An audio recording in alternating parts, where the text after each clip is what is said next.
mean for us in terms of putting our noses to the grindstone and working through our ordinance to make sure that we're consistent with state law requirements, and probably talk a little bit about what impact the new comprehensive plan, once it's adopted, will have on all these changes as well. So if you'd like to, Carlo, why don't you introduce yourself to us and to anybody else listening from home? Sure, absolutely. Hi, my name is DeCarlo Brown. I am the new Director of Planning here for the City of Auburn. My role here is just as a professional helper for you all.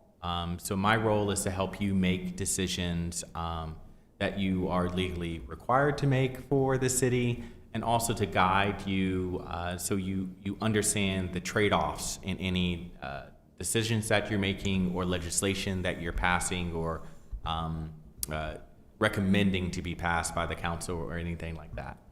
And so my background, just really briefly, I've been a planner for a little bit now. I'm more recently just coming from the town of South Berwick. I was there planning director, planning and economic development director. And prior to that, I was with the town of York, and I was out of state prior to that, sometime in Maryland and other places.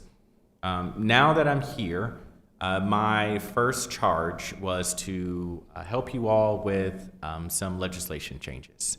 As you all know, the state chose to change some regulations that have to do with density and housing for everyone around the state. And so my first job for you all is to make sure that you all are on a level playing field as you begin your journey to change the regulations for the city. And so that's what we're going to go through today. First, I'm going to get you up to speed on what has occurred and what you really are going to need to do. And then we'll start discussing how you want to do that, really. I've gone through this a couple times already with changing regulations. And so I know a little bit of tricks of the trade on walking a board through doing it. But every board is unique. Every board is different on how you want to make decisions. And so it's going to be a collaborative process as we go forward. So I'm going to begin this presentation, and we're just going to go in it. And anytime you want to stop me, please feel free to do that because it's a learning experience, and it's a chance to ask your questions.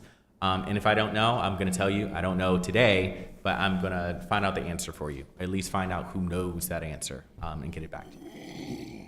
So let's begin. So really, LD 1829 and LD 2173, it does up density all throughout the state of Maine. But really fundamentally what it does, it changes your land use system, your incentives and disincentives to develop and where that occurs. So it really does change how a lot of towns and cities operate when they're talking about development. And traditionally, when we are talking about development in the state of Maine, is you're doing density counts. That's really regulated on what is a rural place, what is more urban in scope. You're always thinking of this arbitrary number of density, and it's been a proxy of what we're concerned about is how big are the buildings, how close are the buildings together, how much green space do we have, how much open space do we have. We've used just this one term, density, to really use as our main lever to do that. There's other levers that you've had as supporting that, but mainly it's been that density lever. Now that the state has changed that, market forces are going to dictate a lot more changes. And so in a lot of areas, the market won't be able to bear that larger portion of density coming in. And so that number is going to become less and less relevant. And design is going to become more and more relevant in certain situations. You're in a city, so it's a little bit different from other places. In here in your core, your downtown, those numbers will start to matter a lot. However, you also have form-based codes, so they'll matter less in your urban core. So let's just go right into it. So our goals for today is just a brief introduction, which I've done already. an overview for orientation. So, hey, this is your orientation to these two pieces of legislation. Understanding the requirements of state law, understanding how changes at the state level impact your local requirements and your current ordinances, and then action items. We're going to have some, you're going to give me some action items at the end of this, and I'm going to do them and come back to you with some work product.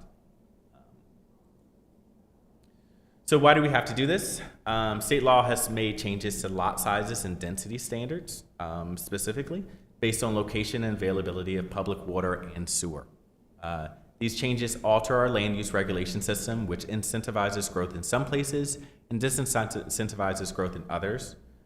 We must alter our regulations to accommodate state law and our own land use system. Example, setbacks, roads, sidewalks, structure size, etc. There is deadlines that are related to this.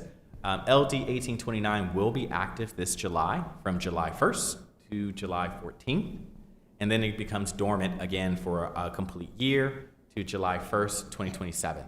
And that's just based on how they passed the bills. The bill didn't pass as an emergency. It needed 2/3 of the legislative body to vote in favor of it, and that didn't occur, so we do have this gap. It is what it is. We just have to roll with it. So first, I want to make sure that everyone understands what the growth area is. You designate a growth area as a part of your comprehensive plan. So this plan happens basically every 10 years, and you basically say where and how you want growth in your jurisdiction, in your city. That is what a growth area is. Traditionally, it hasn't had such a direct connection to your regulations. It's had an effect of it needs to be consistent with your comprehensive plan, but this new state legislation it makes that connection direct. In areas that your growth area is, you get a bonus. In areas that not, you get less of a bonus or no bonus. And that has been not the case in Maine until now. And so I'm actually going to show you what that looks like currently. I already have it up. So this is what you're in green on the screen. This is first of all, this is your online GIS. Everyone can access it through the city website. And on the side and the map layers, all you have to do is go down to land use watershed layers and make sure that it's visible. And I'm doing this intentionally so you can then go in later on and just go throughout and figure out, orient yourselves of this map. But basically, wherever you see green is your current growth area. And so wherever you see green is where the largest impact of state law will be as of today. There's a caveat with that because you're currently going through a comprehensive plan. And as a part of that process, your growth area will change because a map, a future land use map, will designate, you're gonna see changes within that. But you're gonna have a part in actually approving that comprehensive plan, et cetera, as you go on. So the two big things you need to know is the green area is the growth area, and inside this growth area and outside of the growth area, really just inside the growth area, you're gonna have different areas that have availability of water and sewer, public water and public sewer service. And based on those two factors, if it's in the growth area and if it has access to water and sewer, you're gonna get bonuses. And so I'm gonna go back to the presentation now that you know where to find that. When you refer to bonuses, you're referring, for purposes of our discussion, to density dwelling units per square foot per. Correct. I understand that a few of you are land use attorneys, and words have meaning and words are direct. I am going to use some shortcuts this evening, just so people can understand.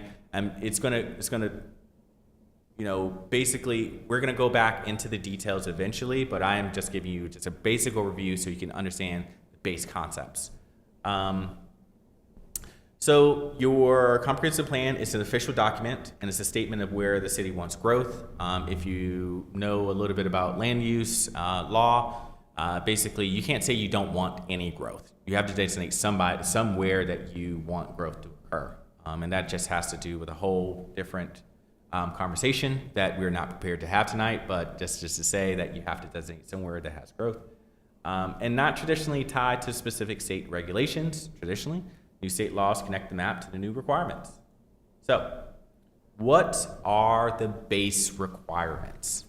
There's 2 paragraphs that I've given you, but that it's not useful to look at those. It's more useful to look at this chart. And the first thing it does, it separates lot size from density. It's the first thing that you have to do. A lot of land use regulations, they jumble the 2 up. And that's been okay.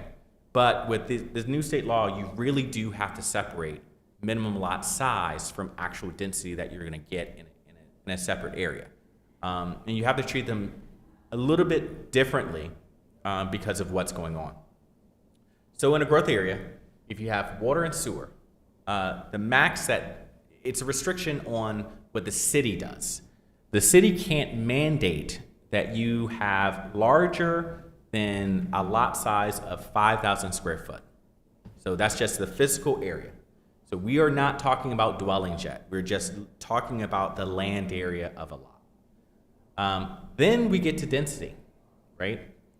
So you get, basically you get 4 dwelling units per the first 5,000 square feet. So it's 1,050 per unit for the first 4. And then 5,000 square foot per dwelling unit afterwards. What that equals, and you'll see the math, that's why I did another slide, it's gonna come up. Basically, day 1, you get 11 units per acre. Year 5, it's different, but we'll get there. So next, I'll go to the growth area if you do not have access to water and sewer. Lot size, 20,000 square foot. That's the physical space of the land. Density is basically, it's going to be controlled by the underlying septic regulations, which traditionally everyone thinks of 20,000 square feet. That is not the case. The case is 20,000 square feet or how much land you need to put a septic system in. And so it is a lot more flexible. And so you cannot count on the 20,000 square feet as a hard rule. And I wanted to say that just very clearly because a lot of people think the opposite, but that's not the case. The statute, the regulations, they read or. And we're looking into that right now of practically what does that mean. If you ever have lived on the coast, you know people who have mound systems, and mound systems are not large in geographic size. And so traditionally you can have pretty small septic systems if they're that type of septic system. And so the amount as to a physical area is actually going to go up. It's going to be more than 1 per 20,000 square feet. Next, we're going to go outside of the growth area. So we've handled inside the growth area. Now we're going outside of the growth area. This is everything that's not green on that map, basically. Lot sizes of 10,000 square feet. And then for the first 2 units, you have 10,000 square feet per unit. And then city choice after that, first 2 units. You'll see this language for the first few a couple times. You've seen it now in the growth area with water and sewer, and now you've also seen it in the non-growth area with water and sewer. That becomes important when we talk about what subdivision is and the time frames that have to do with subdivision. Then we go to non-growth areas with no water and no sewer. Basically, the state says it's still just your rules apply. No harm, no foul. There are certain areas that have gotten exceptions to all of this, and those shoreland areas, those are areas in your Lake Auburn watershed. That's actually gotten an exception to this. There are some other areas that are not applicable, like dunes, coastal dunes. I don't think you have any coastal dunes in the city. I'm pretty sure you don't. But those exceptions do exist, and you want to make sure that you're taking advantage of those. So here comes the rule. Subdivision resets every 5 years, which means every time you see a rule that says the first anything, you have to think in maximums. It's a math problem. And so if you say the first 4 dwelling units, that's only applicable for the first 5 years. So the first year, right, if you have an acre, this is an example, and you want to divide it up the most that you can. And I'm making some shortcuts here because in real life, you're going to have to deal with roads and other things like that. But if we're just doing the simplification, you're going to get 8 physical lots. Because a part of a lot is not a lot. You have to always go down. So year 1, you're going to get 8 lots, and you're going to get 11 dwellings. On one 5,000 square feet, you're going to get 4 dwellings. It's a 4-plex. And the other ones, you'll get single-family homes. Boom, boom, boom, boom, boom. Year 5, subdivision, resets. So in each of the ones that have a single-family home or were thought of to have a single or supposed to have a single-family home, you can have 4-plex. So then the math becomes 32 dwellings per acre. So that's why the time really does matter when we're talking about these regulations. So if I develop that mythical acre in year 1, Correct. it can be 8 lots and a total of 11 dwelling units. Mm-hmm. And then time passes, Mm-hmm. and it's 5 years from now. Are you telling me that on the same lot, I can do those things again? So it on each of the 7 lots that does not have a 4-plex on it, you can then ramp it up to a 4-plex. Wow. Because subdivision says, hey, if it's 5 years ago, I'm really concerned about what your rules say now after the 5 years. Mm-hmm. And so that's how it gets to 32 units an acre. And that would apply to any acreage in our growth zone that is served by sewer and water. Correct. Correct. That is as intense as development. Well, we could allow even more. You could allow more. And in some areas you do allow more already in your jurisdiction. So just because you allow it doesn't mean it's going to get built. Chelsea, you're about to say something. Oh, God, I don't even know how to phrase this question. Okay, I want to make sure I understand this because I probably don't understand this. Year 1, on 1 acre, there's 8 lots. Correct. Because 5,000 square feet is the minimum required lot size. Of the subdivider. Okay. Yes. Yep. And on those 8 lots, there can be 1 quadplex, 4 unit building, and then single family homes. Yeah. Mm-hmm. But then on year 5, those lots that had single family homes built in year 1, they can now add a quadplex next to the single family home. They can add 3 additional dwellings. And so practically bring it to 4 units. Correct. Okay. Yes. Okay. So this is a simplification, and this is a low estimate. And this is a low estimate because of ADUs. Yes. And ADUs are not, the first ADU is not counted toward density. So the first ADU is not counted towards density. Correct. And you cannot require a parking spot for it. And yes, it's not counted. So you are looking at 32 units an acre. And if you think this doesn't fit and there's no way that can fit, I have some news for you. That you can do a quadplex on a building that's 30 feet wide. 30 feet wide, and we say 60 feet deep or 50 feet deep. There's already companies who do it in other states. It's a regular thing in more denser areas. It is not regular to Maine at all, but this is just, I'm letting you know that it's not impractical to be able to see a quadplex on a 5,000 square foot lot, just to prepare you. Especially since another regulation, LD 427, and some of the stuff that you've currently dealt with this, says that if you're in a growth area, then you can only require 1 parking space per dwelling unit. So for a quadplex, you can only require 4 parking spaces. So in a lot of other senses, the parking spaces would take up a lot of that space of the lot, and then practically you wouldn't have to worry about it. But because of a different law, 427, you can't really plan for that. You really can't plan for that. Okay, so does everyone understand the example and the math? The simplified math of this is in the growth area, areas that have access to water and sewer. Okay.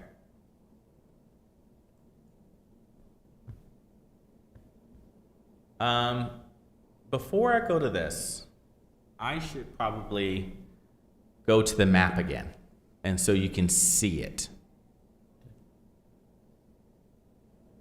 Again, this is your growth area, right?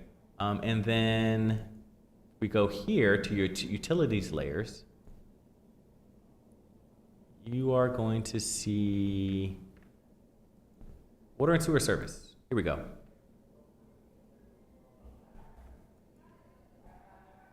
And this is where water and sewer is in your city currently. And again, this is a low estimate. You don't have the extreme detail, but you can see all the areas that water and sewer is today, and sewer service is available, and water sewer service available today. Okay, so now you go, okay, this is a large potential impact, so what do we do, right? So first, we're going to understand all the rest of the regulations that have to that go with LD 1829 and 2173, and then we make a plan to address it. I have made this presentation in other jurisdictions, and a lot of people get mad at the state, which is it's definitely understandable about the situation. Others are like, oh, no, I like this. Both of those reactions are not helpful to what we have to do. And what we have to do is make sure that we're compliant with state law. And so my role is to make sure that you stay on track to make sure that we provide some supports to make sure that this is functional in our jurisdiction, in our city.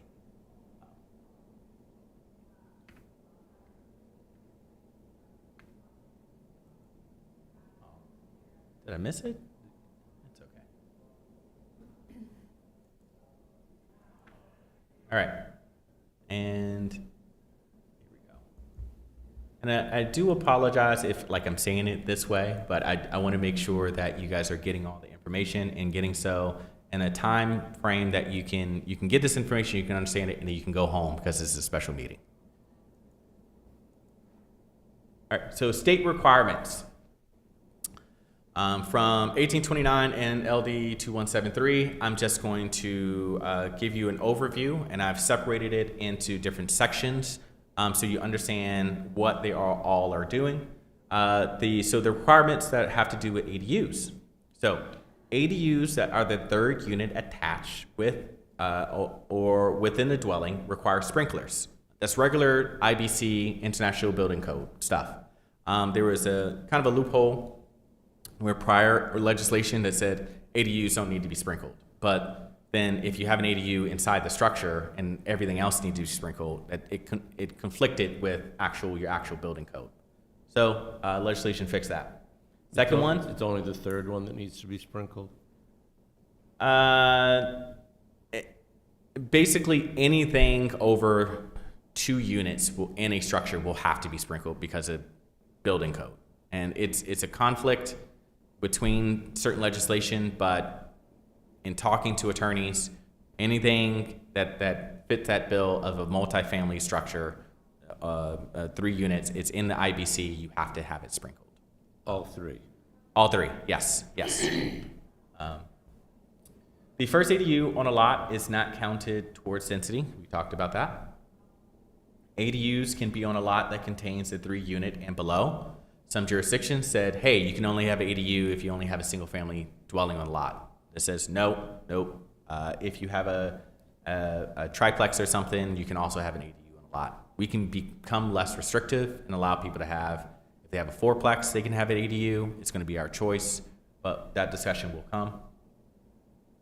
And then no occupancy requirements for ADUs. Another thing that jurisdictions did is that they said very early on, okay, well, if you are owner occupied, then we'll allow you to have the ADU.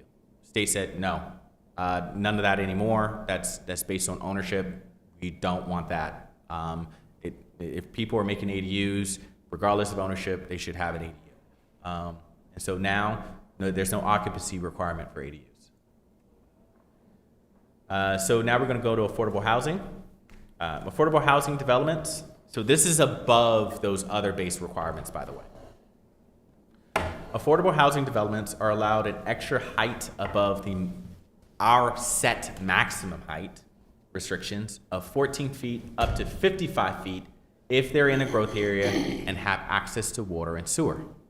So if we set our heights at 40 feet, they can go up to 54 feet for affordable housing structures. Now, and then we get to the density. So affordable housing developments are allowed a density multiplier of 2.5 to the base density allowed if in a growth area with water and sewer. So if we set ours at 32 units an acre, they get more than 70 an acre. And that's in areas that have, that are in the growth area that have access to water and sewer.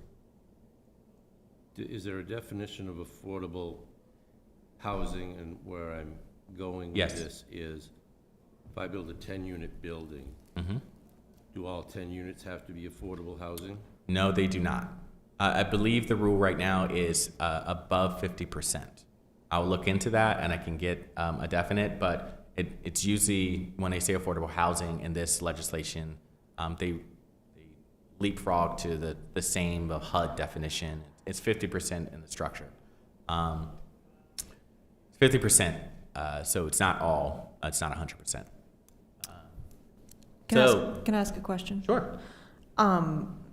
So on the previous slide, it has this 55-foot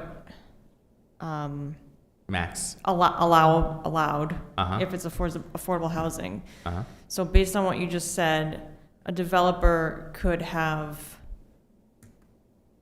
a structure and only have 50% of the units in that structure be affordable under Correct. the definition, Yeah. and they can exceed they can go to 55 feet, Yes. even though they have only 50% of the units in that building are affordable, but that's within.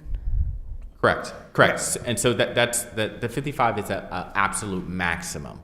And so it's going to be based on our own regulations. So if our regulations say 35 feet is our maximum, you just add 14 feet to the 35. Got it. All right. 49. In that instance, it'd be 49 maximum for those structures. So next is general housing changes. Adequacy of the waste and wastewater systems are determined by the local plumbing inspector in the sewer district. No additional restrictions of those systems. Another loophole people tried to use to say, okay, well, we're going to put a little bit more restrictions on your septic use because we don't believe that the land has the capability to support all this extra units or whatever have you. The state said, no, you can't do that. You have regulations that govern adequacy of the land to support sewer systems and septic systems, and you have to allow those systems to decide if they have capacity.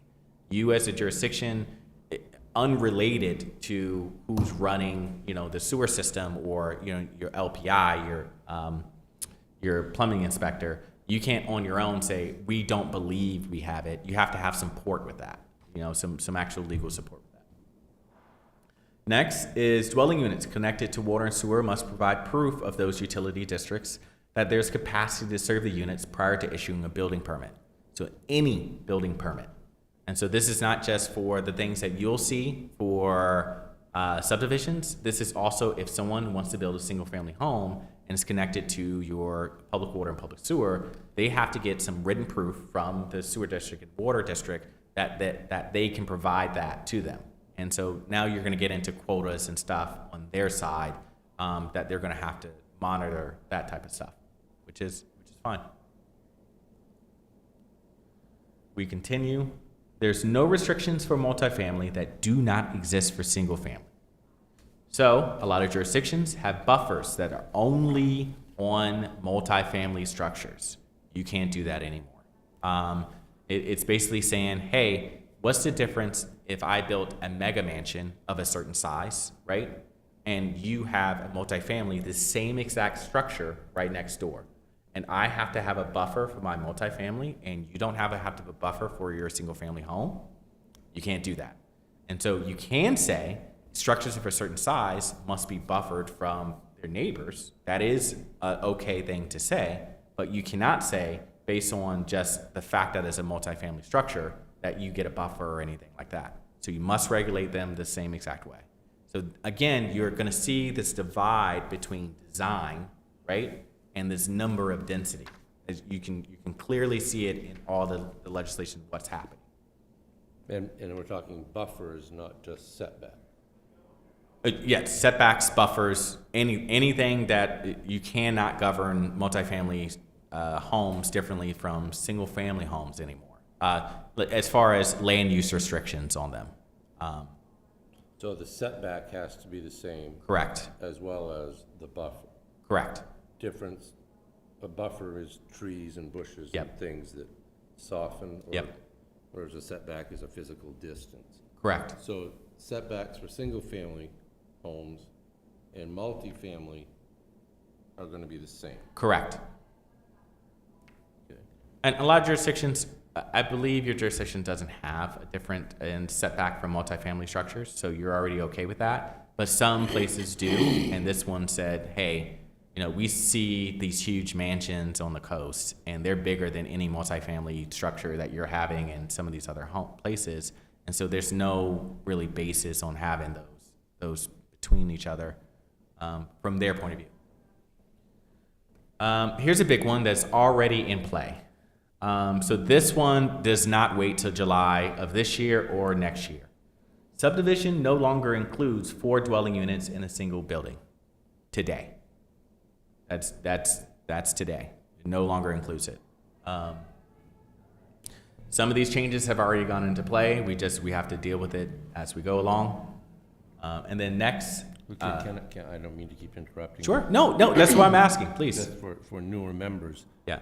Until recently, 3 units in a building would be a subdivision that would have to come to the planning board, and now it's 4 units. Correct. You don't need to come to the planning board for a 4-unit dwelling, Correct. right? Yes. A single. There's a lot of gray area. So what happens if you have 2 structures that are fourplexes? They're 2 different structures. I'm going to get back to you on that. That's one of the questions I've had for a couple attorneys, and they said that really good case law is going to be made from it. And I was under the impression, I guess mistakenly, that the subdivision law regarding lots was going to change, and instead of saying 3 or more, it was going to be 5 or more lots in a 5-year period. Is that not the case? So it's not the case. It was in the first draft, but it's not the case. One of the reasons why I think they probably pulled back on that, because of lot splits today. People, a lot split is basically you can go and you can have a surveyor make a plan up and register at the county registry of deeds if you're just splitting off 1 parcel of land today. If you're splitting off 2 parcels from the parent parcel, that's subdivision, you have to go to the planning board. If you're splitting off 1, not subdivision. What sometimes happens with that, though, from a planner's point of view, I can only talk from a planner's point of view, is that sometimes that area of land that's been split off doesn't meet the underlying requirements of the zoning. because there's no checks required for that. You're not required to come here to town hall, to the planning office. We have no jurisdiction over that. So we only have jurisdiction when they come in and people are looking for permits to build. And then we look at the piece of land and we say, hey, this is not a legal lot. It doesn't meet the underlying requirements. You just split this off. It's not legal. And so that causes a whole range of effects after that. So if you then are then taking the lot splits to 5 lots, you can see how that could be an issue going forward, where you have a lot of people splitting off physical pieces of land that might not be of a legal size. So they pull back, and I'm probably getting it from a professional planner point of view. I'm one of those when like, okay, there are other tools that you can use. You can use other things. Maybe that's not the best idea, but we'll see. And now they've said no planning board approval for 4 or fewer units in a single building. So that's going to be active July of next year. So if someone comes in, it's already not subdivision. So the loophole was going to be like, okay, we don't care if it's subdivision. It still might be a site plan, right? And that requires planning board. State said, no. We see that loophole coming a mile away. We're going to say that it does not require planning board approval. As of today, we will be able to do a staff review of those structures, but it just means that the planning board will not have jurisdiction to do it. It is explicitly prohibited. But do you think that the legislation will allow staff to review it? Yes, And what regulations or standards will staff use in reviewing it? the ones that you set. That's why we have these discussions. Interesting. Yeah. Can I go back to the, you Sure, wanted absolutely. us to focus on density and not lots, and you don't need to go back to the screen, but 5,000 square foot lot Yes. is a maximum, or a maximum that we can impose in the Correct. growth area. Correct. Can we impose dimensional requirements? Can we say any lot in the growth area has to be 100 feet wide on the road? You can, and some of the drafts I've put together for other places, yes, you can do that. From a practicality point of view, that only goes so far. So you can go to 100 because that means the depth of the lot will be 50 feet, and it's reasonable that people will have some areas to develop. You go too far, go 200 feet, right? Then the math gets way wonky. You can't actually build a home there. Then we get into discussions of regulatory takings. And so that's something that I would suggest we avoid that discussion altogether, because that becomes very complicated in land use law. And I'll let you all, land use attorneys, take that rather than me. State requirements, general housing. So we have some more stuff, and this is just general. Areas which allow commercial uses must also allow residential uses. This is a big one that the state has actually done some fixes. When it first passed, it was any areas of commercial uses. You might be thinking in your mind, retail. That is not what the state law says. It says commercial, things that are sold from that property. So you have a situation where you might have industrial uses. Industrial, you make something on the site and then you sell it from that site. You sell it in bulk, but it is being sold from the site. State came in and said, okay. Any areas that you are allowing industrial uses may be exempt from that requirement. So that's the change that happened with LD 2173. Then next, I'll go to single-family zoning is outlawed. This one will impact your jurisdiction because of there's two kind of incentive systems when it comes to land use, right? One is that the idea of much smaller lots and one single principal use on that lot. So a lot of jurisdictions have, hey, if you are making a lot, you have a principal use of that lot. It's a lot simpler, by the way, if you do that. And then if you want more uses, more principal uses, you have to make different lots. And it makes it really tidy and easy to do so.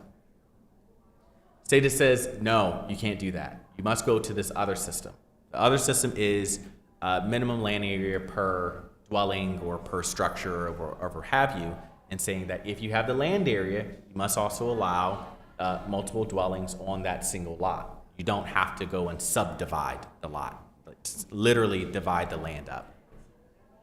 They put limits on it and saying, okay, this is the use. Okay, we're going to say, okay, you can do that up to 4. And so other than that, the jurisdiction didn't decide.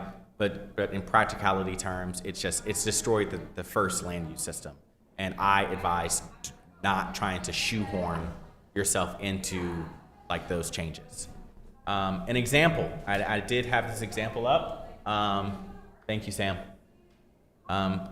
If you have a single lot, and that single lot is 9 acres in size, and you have a requirement that the minimum density requirement is 1 dwelling per 3 acres, right? If you had single family zoning, it doesn't matter that you have 9 acres, you only get 1 dwelling on the lot. If you don't have single family zoning, you could do things like, hey, I would like to construct 3 dwellings because I have 9 acres, I get 3 dwellings. Simple, easy.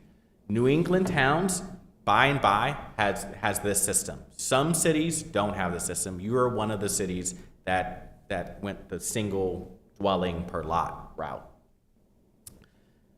Because of the limitations of the state that they give you, if they said, hey, if we had a limitation that, okay, that's up to 4 dwellings, because that's really what the state statutes, the state law says, then in an instance that the lot was now 15 acres big, and again, you still have the 3 acre per dwelling minimum, you wouldn't be able to construct 5, right? Because you can limit it to 4.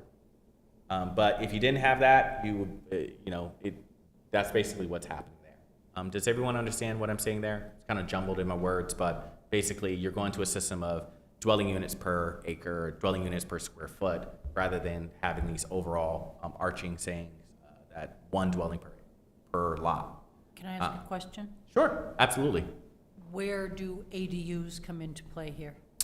So ADUs right now have been exempted from this whole thing. It's not counted as one of the dwellings.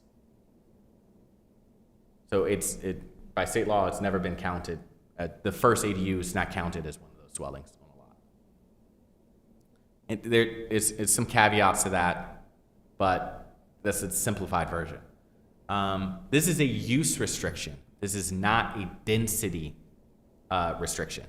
So that's why I've just illustrated it's an overall restriction, not, so when they're saying that you must allow 4 dwellings on a lot, they mean if you have the underlying acreage requirements.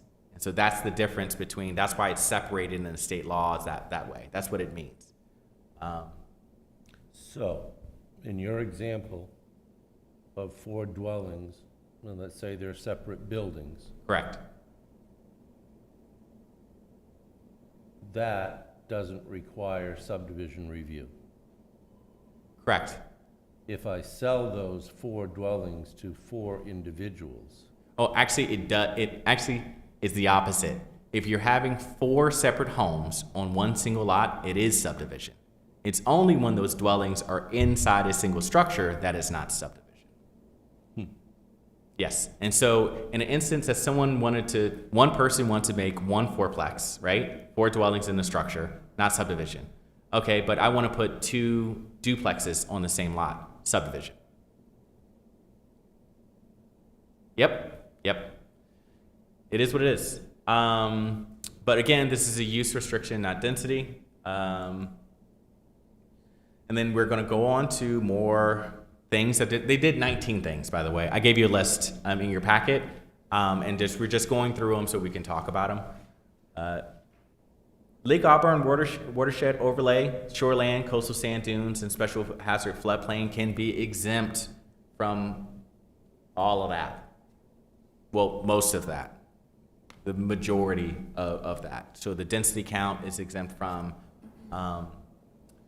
Another thing it does, actually. I'm sorry, can be, not has to be. Correct. So if the city of Auburn chose to, around Taylor Pond, for example, it could allow these greater densities. Correct. Yes, that is a marked difference. Yes, that's correct. The next thing it does is there was a loophole.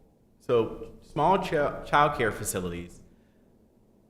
This is not the loophole, by the way. This is just the rule. Small child care facilities must be treated as single-family homes in areas zoned for residential use. So if you have a small child care facility, this is normally kids under a certain age. I think it's under 5 or below, age of 5 or below. They must be treated as a single-family home. Now, in the prior legislation, it was small child care facilities of any size. They fixed that with 2173, which says, okay, up to, I think it's around 12 kids. However, from the 1st to the 14th, LD 1829 and other legislation will be active. So there is that moment. And then finally, training is now required by state law for all planning board members. So in this 2-week window, if someone lined their application up properly and got it in front of the local board for a substantive review, it could be any size. Talking about the small childcare facility. Technically, yes. It's not, we don't have any in the queue right now. No. Yeah. Yeah, and they need to be, it's a whole thing. It's limited. State requirements to local. So each of those 19 things that the state is doing results in several changes at the local level. If the state is saying you have to do this one thing, well, we've made regulations in order for us to allow us to do that one thing. It's going to take 2 or 3 changes at our level to do them. And so I want you to be aware of, even though it's 19 things from the state, those things are large when it comes to implementation at the local level. So I put an example here, right? Multiple dwellings on a lot requirement. And if we go locally, we go to our section that needs to be revised. Section 60-34, buildings on a lot. And so this is why I brought up that example earlier, so you can literally see it. No more than one principal building shall be erected on any lot in residential zoning district except for, and then you have these exceptions, right? This is, you can see that we've tried to patch our land use system. That is, that as we go farther and farther away from that system into the system of acreage, that it just has to change. And we're working on that, on giving you guys a draft. But you can see there's going to be a lot of changes. Whew. So, using this section 6034, for example. Yes. You'll have to make changes, proposed changes to this. Yes. One might be just to excise entirely because it's based on buildings per lot. One, yes, but something has to replace it. Okay. Because if you say that, then there's no restriction on how many buildings that you can have on the lot, because you've just taken away that restriction. And so sometimes you replace it with the system that we were talking about dwelling units on a lot or structures on a lot, distances of those structures on a single lot. Is it going to be relative? Some zones you have that relative. And the general business district, it says that structures have to be a distance away from each other based on the height of the taller building. In other ones, you don't have that restriction at all, and they can be as close as they can. So in a bunch of the condo situations, you'll see that. You'll go, wait a minute, how are those structures that close in this condo when the setbacks in the zone are 15 feet away? But these houses or these structures are only 10 feet away. How could that be possible? It's because they're on a single lot. and setbacks only govern the spaces between lots. Okay.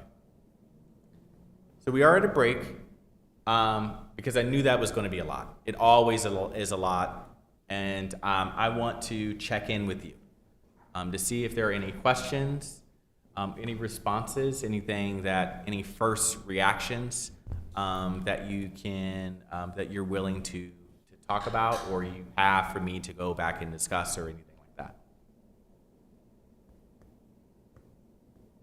Okay. If not, I'll just maybe start something here. Sure. How do you envision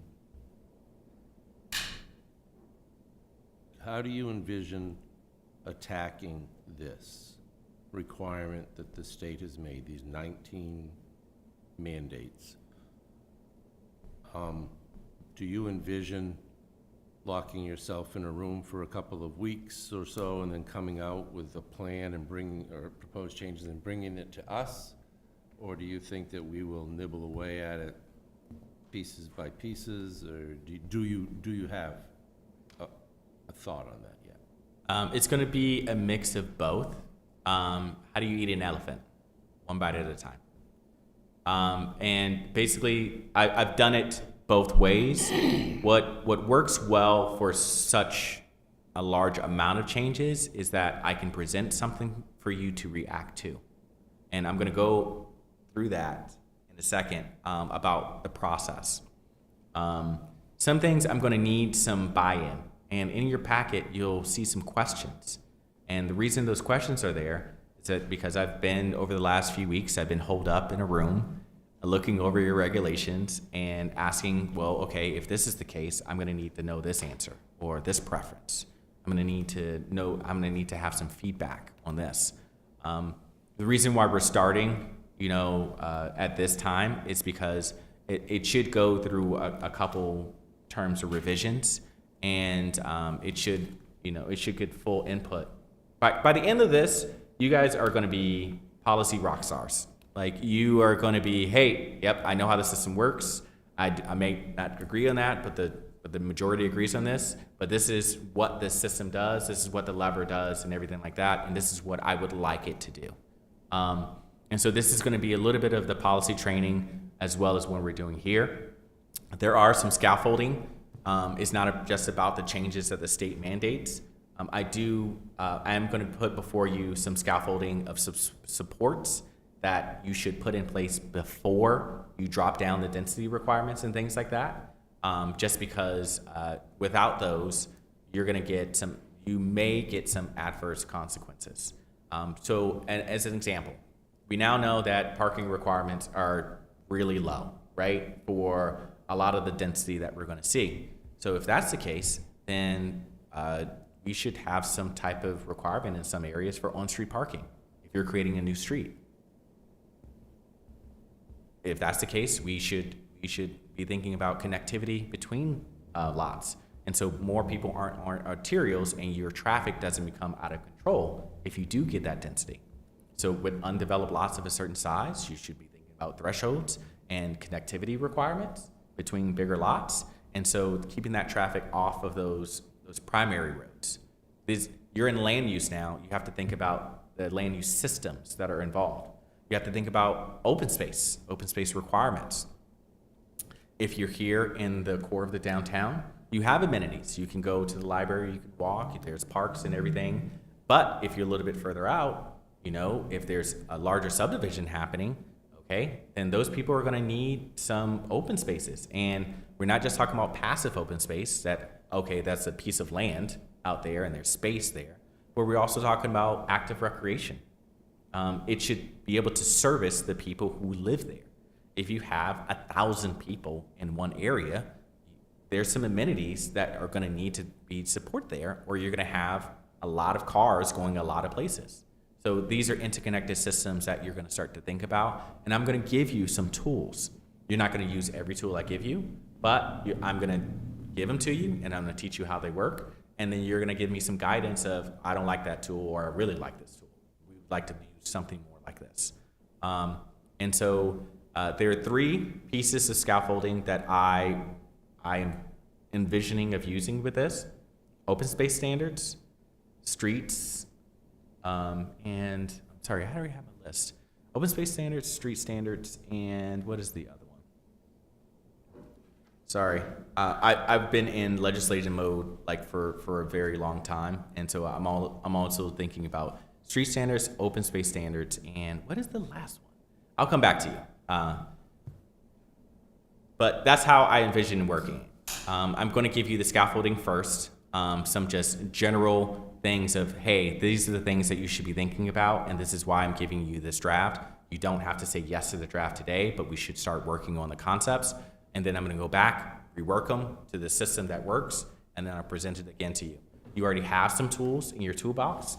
You have form-based codes already. Some of them you like, some of them you don't like, really don't like. However, we'll work through them, because even though you have form-based codes, doesn't mean that you're using them. Oh, block standards. Thank you. I just thought about form-based codes, and it just hit. Form-based codes is one of the key components of a form-based codes. It's block standards. A block is the structure is surrounded by streets. So here in the downtown, you have a piece of land that's surrounded by streets. That's called a block. Inside that block is where your lots live. And based on how big that block is how walkable or how rural or how urban your areas are. So open space standards, block standards, and street standards are your scaffolding to make everything work. And based on what area you are in a transect, which is more of a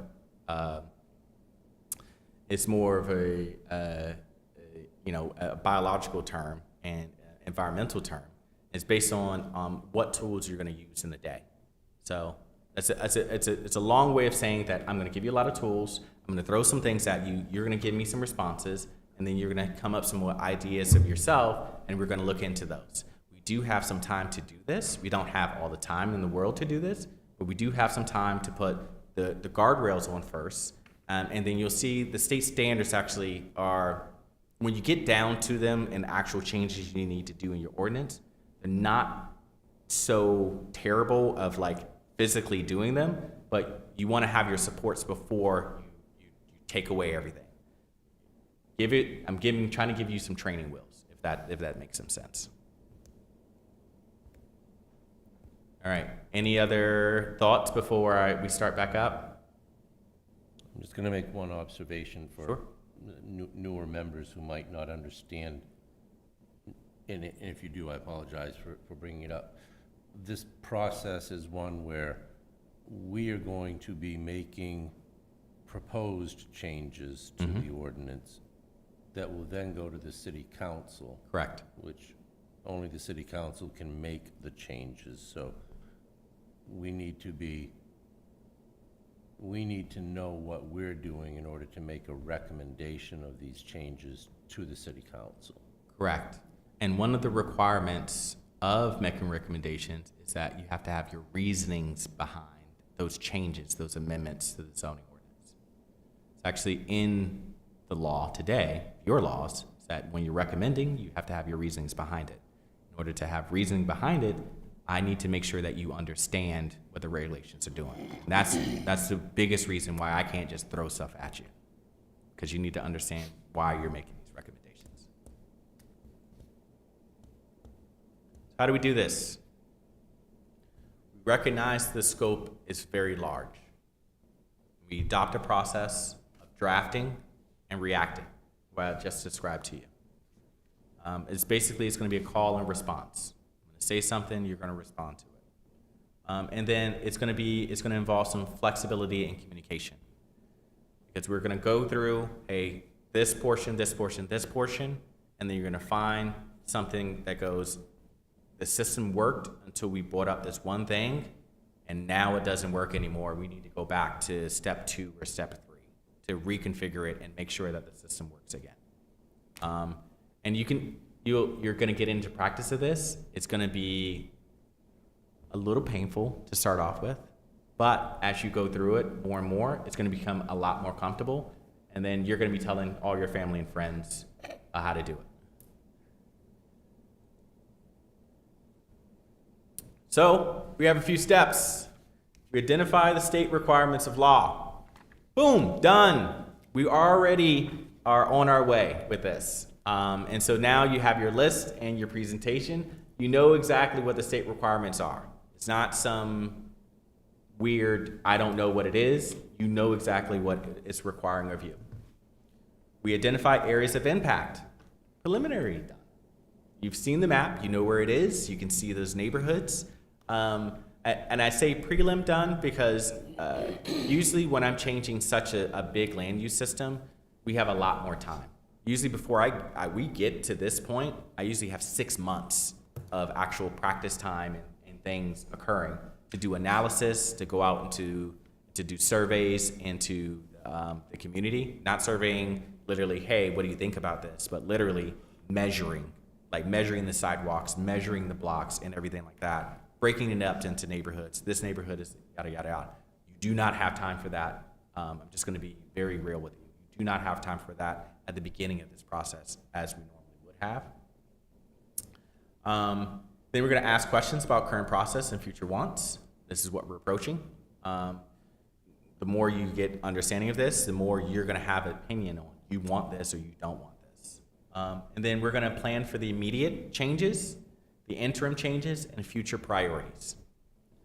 Like I'll say, the immediate changes. You have some things in your ordinance that we can check off our list by doing, hey, we don't have any choice with this. One is a definition of subdivision in your ordinance. It only refers to land. That's an easy fix. And it needs to also go for dwellings. And then future priorities. So we're going to set a limit of this is what we're doing, and we're not going beyond this for this first section. And what that allows us to do is to then chunk it up into smaller pieces and to go check, we did this, we did this, we did this, we did this. This is outstanding, but that's okay. That's going to go on the list for later. And then we're going to draft, workshop, and recommend our changes. And so that is the overall what we're going to do. So what zones are impacted? All of them. Every single zone that you have here in the city has some piece of land that's in the growth area and has access to water and sewer today. So that's why you have to deal with all of them. Same thing. Some are in the growth area and some of these lots will not have access to water and sewer. So you have to deal with all of those situations. Lesser amount of lots are outside of the growth area and have water and sewer, and even lesser are outside and have no access to water and sewer. So this is a comprehensive look at your land use system. I have an unfair question for you. Absolutely.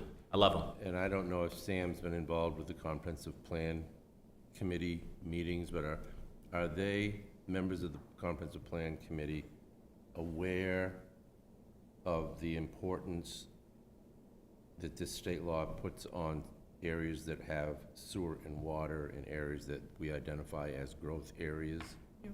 Yes. So when we get the proposed comprehensive plan, we can pretty much, we feel comfortable knowing that they know Correct. this stuff too. Yes. Okay. Yes, absolutely. So that was one of my first questions. You know, do they know what's going on? So they're making their choices appropriately. They do. They do understand the impact of this, and they're making choices appropriately. Oh, yeah, there is a spreadsheet. So there's a spreadsheet. I'm not going to show you tonight. It's too many numbers. We've gone through a lot of information, but I've put all of your dimensional regulations in one place. It's all spread out throughout your ordinance. You have to go per district to see, hey, this is your setbacks in this zone. Made a chart. So it's nice and easy to compare throughout the zones. And basically what it's saying is that and more your rural areas are going to be more impacted.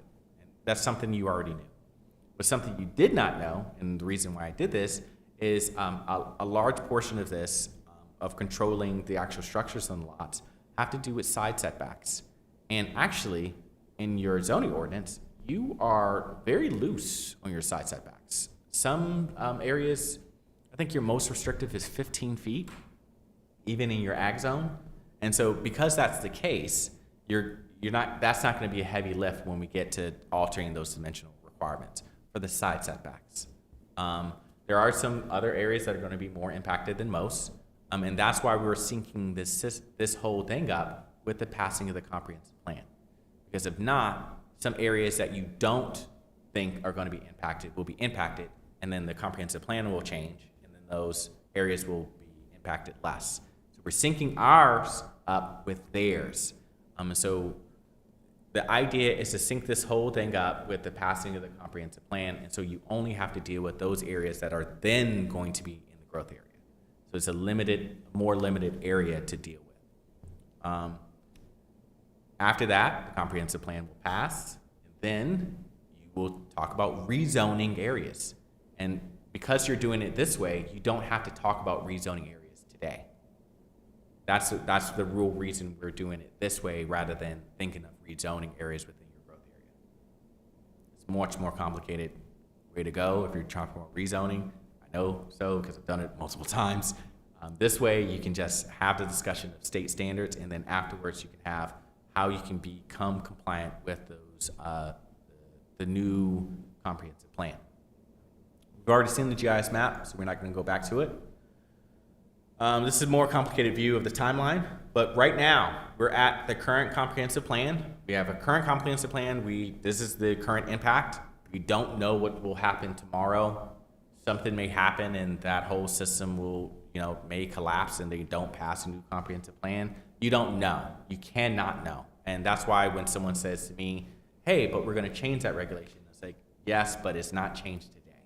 And so this is what we have to deal with today. So today you have a current comprehensive plan, and you have a few state requirements that are already in play that I've already discussed, such as the subdivision definition.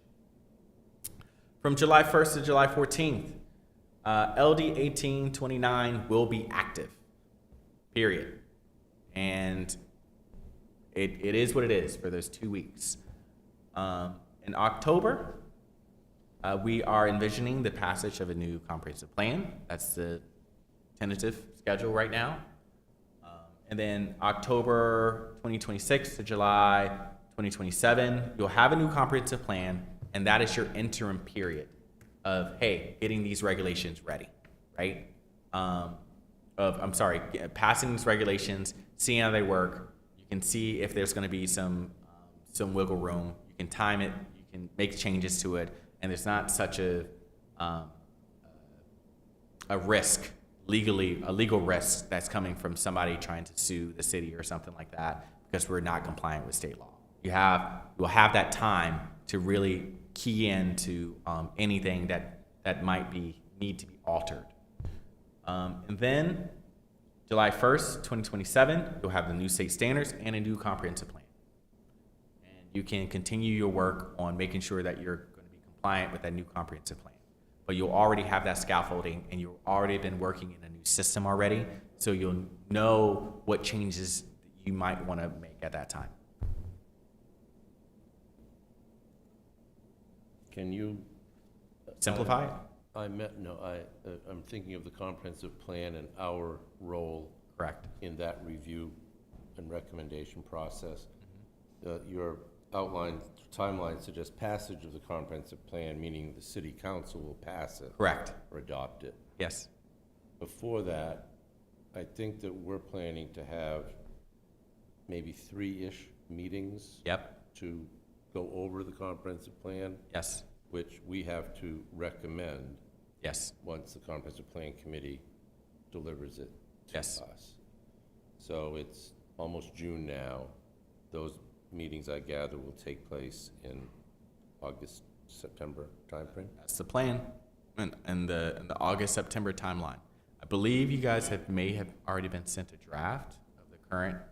Okay, so if not, well, I'm going to make sure that you're being sent a draft beforehand before you actually need to meet, so you have some time to read it, and so you're not reading it for the first time during your hearing process, and so you already can be thinking about, hey, I love this, what have you. I will say that it is a very, very large document. from a best practices is to not go line by line editing, but more broadly, do you recommend approval of this document? You can go line by line. It's totally your right to do so. I'm just saying from a time point of view, you may be a little bit better served with going through the document and prioritizing anything you might want to prioritize as far as you like it or you don't like it or things like that. It just works a little bit better with editing. So actions. A lot of words that you saw beforehand, we're going to simplify it way down. 3. Now, current needs, low-hanging fruit. Some stuff that we don't have a choice about. State laws is very clear about. We're going to have to make those changes. We're going to go ahead and draft those. So we can say, hey, we've dealt with this. We know that we don't have a choice with this. This is done. This is our wording as it comes to our ordinance. We can set those to the side. Doesn't mean that you need to pass them right now. Just means that we've reviewed it. We know it's done. Then we work on an interim for compliance at the passage of the comprehensive plan.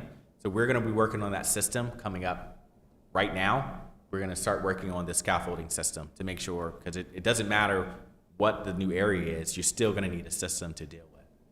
And then after the passage of the comprehensive plan, we're going to pass our new land use basically system, go from there. And then after the comp plan passes, we're going to have our list of priorities to revisit to start working on. So, okay, new comprehensive plan is passed. We have new areas that we need to deal with.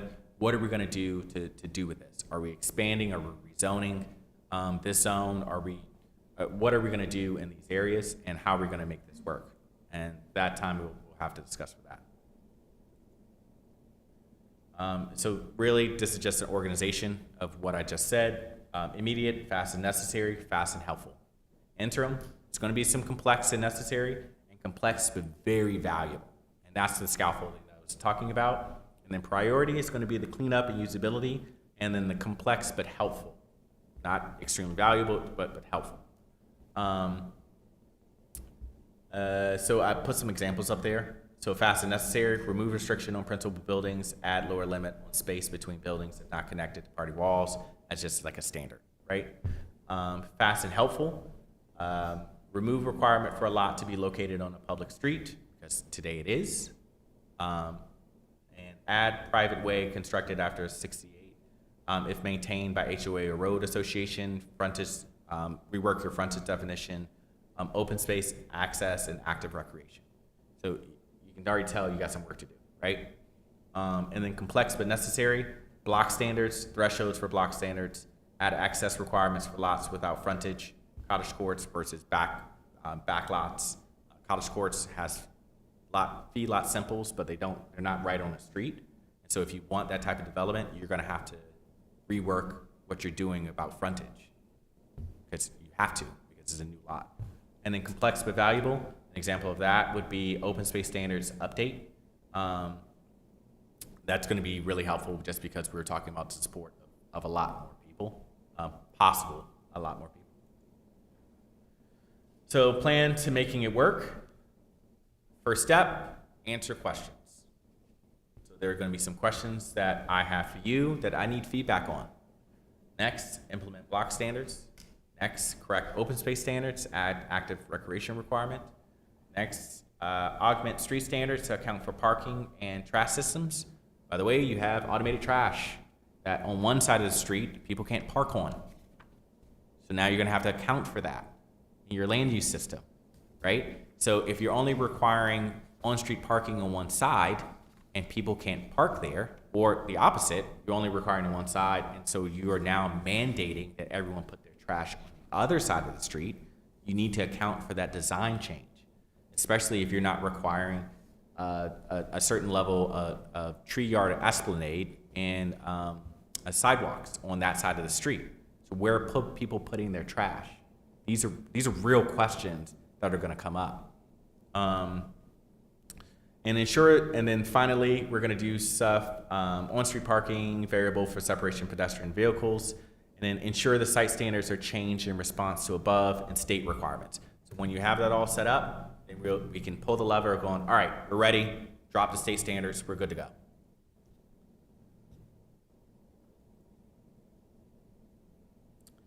We're going to ask about zones with small differences for future zoning amendments. Now, you're going to have some zones that are extremely similar. And then you're going to ask the question, do we need both of those zones? Like, what is the actual difference between those zones when it comes to uses and dimensional requirements?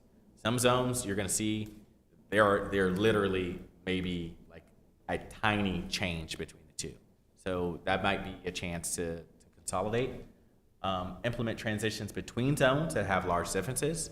Some zones you're going to be allowed to have 4 or 5-story buildings right next to a zone that you only have like a 2-story building. So how's that going to look when they're right next to each other? You can do transitions. 50 feet from this smaller zone, you say, hey, you have to drop your height. But in order to have that, you have to put that into your regulations. And then establishing thresholds of review by right, minor and major, some thresholds. You're going to have to answer the question, what do you actually want to review, and what should people have to bring before you, and then what should people just be able to do if you put the standards in place and they need to follow the standards? Because if your end goal is that you want development in a certain way, that doesn't mean that they have to come before you and you review that every day. It just means that you need to have those laws in place that makes people build those type of places that you want to be done. And then finally, site plan subdivision documentation requirements. And those are just the supporting documents, right? So if somebody's coming before you, you're gonna ask a question, and if that document isn't required of them to provide for you, then you have to wait literally until they're before you to ask for that information. So that is actually going to extend your review period longer. So if you just put that into your standards, that they have to provide that beforehand, you would be able to answer that question before it even gets to you.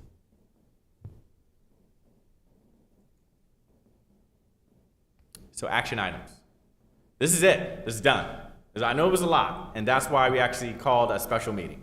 The questions to work on and to scheduling future workshops. Need to know when you guys would like to work on this stuff, because a lot of this you can't work on the same time that you're reviewing applications. It's switching between, does this person consistent with the lot lines, and then going to, okay, what should the future look like in 10 to 15 years in this neighborhood? It's a big thought jump on this in the same 1.5 hours or less, please. That type of meeting. So, I would suggest that we think of a schedule going forward of when you guys can meet to actually work on these things. And then we work, if you guys are up for it, you can get some responses of some of these questions, or some first responses. It's actually the last page in your packet, some of those questions. So I'm going to ask, what is the pleasure of the chair? Where are the questions? Last page of the packet. It says step 1, It should be says step 3. literally the last page. Yeah, I don't yeah, follow literally dir- last page. I don't follow directions so Yeah, well. it's okay. I heard it say last page, but okay. My thought regarding scheduling then. Yeah. You and I had a conversation earlier today that our June 16th meeting is not going to be, the agenda is not very big. It's not. We literally have one item on there, and it's the tow truck storage place from down on River Road, right? Yep. And we don't expect there to be additions to that agenda, given the timing and all. No, we do not. Yeah. Would you be in a position on the 16th of June to pick up on this topic? Absolutely. Yes. So we can have our regular meeting with the public hearing on the tow storage yard? Yeah. And then we can move into a workshop for the balance of the evening if you, between now and the 16th, think that you have something that we can substantively begin to address. I do have some things.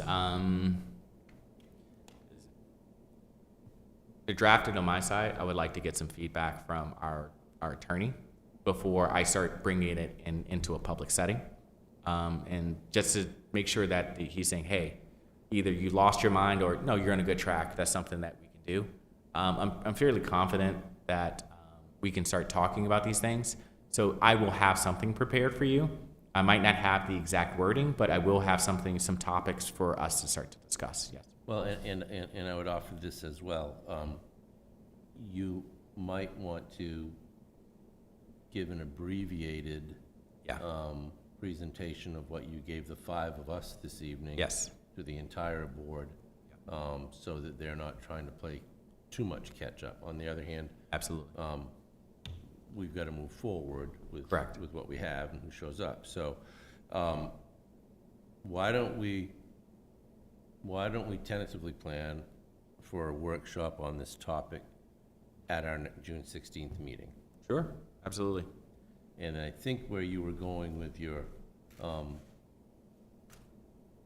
comments is, would we be prepared to meet more than once a month? Correct. In addition to our regular meeting, would we be prepared to? And I'll let anybody who wants speak for themselves, but I don't think we have much choice. You know, we signed on to this task that if we got to meet twice a month, we'll meet twice a month. You're volunteers, so the one thing you do have is choice, by the way. I'm fine meeting as often as we have to, as we deem necessary. I'm generally fine with that as well. I would just ask that we try to schedule the meetings in advance as much as possible, so we can make sure our schedules will accommodate the meetings. I would, yeah, I think we need to take this pretty seriously and get on this, and I will come to and meet as often as anybody wants. I'm prepared to make a commitment to do this, and it's pretty overwhelming for me, so I want to make sure I'm doing my part personally in making sure that I'm getting the education that I need. So I personally will do as many meetings and workshops on this as anybody else wants. I would hope that we could keep it to like Tuesday nights, or, you know, try and keep it consistent. I definitely don't want to do this on Friday nights. Sure. Kathy? I don't have a problem doing any of this so long as I have enough notice. I do have one scheduled time away in August, from August 21 to 28. I would suggest that whenever, if we happen to have light agendas like we anticipate on June 16th, that we add a workshop portion to any regular meeting. So the second Tuesday of whatever month it might be. I appreciate Chelsea's comment, and if we can just agree on a Tuesday, if it's going to be the 4th Tuesday or the 3rd Tuesday, and I guess I look to you, if everybody is coalesced around a Tuesday as opposed to a hodgepodge of days that we are going to meet, what, in terms of a sequence, is going to be best for you? I mean, you have certain tasks you have to see to prepare for our regular meetings. And I don't know if a 2-week interval is better for you, or, you know, the next week after a regular meeting is better for you, or we want to make it obviously as productive for you as possible so that it's productive for us to sit with you. So I'm asking you, I think, what Tuesday of the month would be the best for you? I would say the alternate Tuesday, right? So you meet the second one, we would meet the 4th, and that way there's a week in between the two.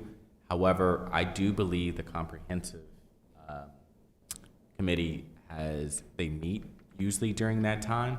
So let me get back to you on the 16th. I do want it to be on a Tuesday, but I can give you a little bit more feedback on which Tuesday. Now, gratefully, I have a team that I'm working with. I have Sam, And so that means that it's not going to be all on me to do all the reviews and work on this stuff. And I've already been working on a lot of this. So I think we're going to be okay. We are going to be okay as far as the timing goes of the meetings. There's going to be a little bit of more work on my side for the first one, but after then it becomes regular, it just becomes a part of the schedule. So I'm not going to worry too much about that. I would like a little bit more feedback on the 16th on the rest of the members, just to make sure that we're going to get a good group of people. Okay. I guess a couple of questions then. Sure. The comprehensive plan committee must be wrapping up if we're going to start reviewing this in August. Correct. So there Yes. probably can't be too many weeks of possible conflict there. I will say, yep. Okay. But I'll let you all figure that out. Yep. Would you like us to be answering these questions before the next meeting? Personally, for yourselves, I would like you all to go through these and have some answers in your mind for that. And that would help me immensely when we're talking about drafting going forward. Yes. Do you want to wait until we meet next to hear how we think about this, or do you want us to email you our thoughts? You can do either or. I will say, if you email me, please email me just directly. And do not have anybody else on that email chain, just because I don't want it to become a conversation or be perceived as a conversation between members. Okay. Well, this looks like fun. These are great questions. I was educated tonight, so I appreciate the time and effort that you've put into getting us this far. Thank you. You all have already taken the first step. And so now we're just going to continue on. Chelsea? Just for me personally, for my own sanity, and to help wrap my head around this, is it kind of fair to say that for all intents and purposes, these statutes are going into effect next July? Yes. And this whole 2 weeks, Yeah. this July is almost null and void? Yeah. And so I would have your planning your date for July 1st, 2027. I had to give you the information about this year because it is what it is. And so if something comes up, you know why it came up. But for our planning purposes, make sure that we are done by July 1st of next year. But we would like to be done before then so we can see where our blind spots are before that. Yeah, if we could finish, I think it would be the council's pleasure that we finish before Yes. we have to finish. Yes. And we can always make revisions. We Correct. can always Yes. amend our amendments as time goes on if we find that we didn't get it right the first time. Correct. So my plan is to have you synced up with the passage of the comprehensive plan, just because I'm taking on a lot of the work myself, and so that allows you just to ask questions and respond to things, and I can just make those changes. So it's lighter on you're not doing the homework yourself. I'm providing that you're providing me the questions. I'm providing some answers to you, or providing some resources. And if it makes you feel any better, it is large, and that's why I stated it is large. But I'm a resource. So if you have questions or would like to talk about, an explanation of these topics, I'm available. And that's my role, to be available and to be a resource for you all. I appreciate that. It is a big task, and I think it would be fair to say that it's something that a planning board probably doesn't have to tackle but once every decade. Correct. So, lucky us. So for your initial list of questions, are we just going to start at the top Yep. at the next meeting and just kind of get through them? Yep. Okay. Sounds good. One bite at a time. And so I guess I don't need to remind everyone, our next meeting is June 16th. Anything further that you'd like from us tonight?